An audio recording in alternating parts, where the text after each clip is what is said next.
అందరికీ నమస్తే అండి. డాక్టర్ బిఆర్ అంబేద్కర్, కోనసీమ జిల్లా రాజోల్ నియోజకవర్గం, సగినేటిపల్లి మండలం, వివి మెరక గ్రామ పంచాయతీ అండి. ఈరోజు చూస్తే మన అడిదల నరసింహస్వామి గారు చిన్న పూరు గుడిసె అండి. కానీ ఈరోజు వాళ్ళ కరెంట్ బిల్ చూస్తే 1704 రూపాయలు వచ్చిందండి. అంటే వాళ్ళ ఇంట్లో కనీసం కేవలం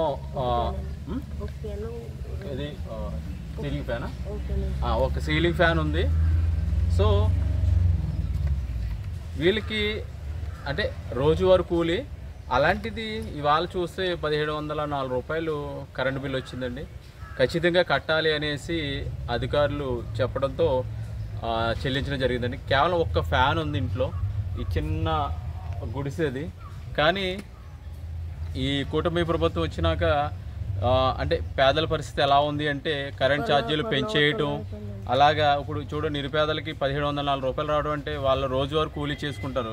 అలాంటిది వాళ్ళకి ఇంత బిల్లు వస్తే మరి ఏ విధంగా కడతారో ఒకసారి ప్రభుత్వం ఆలోచించుకోవాలి. ఒకసారి మీకు చూపిస్తాను రండి. ఒకసారి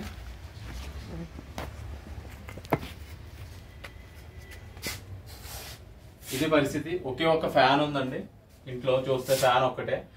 ఇది కేవలం తాటేకి కనిపించట్లేదు, పర్లేదు నేను చూస్తాను.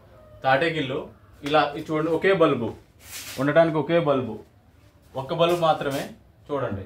ఇంకా ఇంట్లో ఏమీ లేదు, కేవలం నిరుపేద కుటుంబం. చూస్తే చూడండి ఎంత ఎలా ఉందో. అలాంటి వారికి 1700 రూపాయలు కరెంటు బిల్లు వచ్చిందంటే ఏమనుకోవాలి? అంటే అసలు ఒక్కసారి చూడండి, ఒకే బల్బు ఒక ఫ్యాన్ అండి. ఒక బల్బు ఒక ఫ్యాన్కి 1704 రూపాయలంట.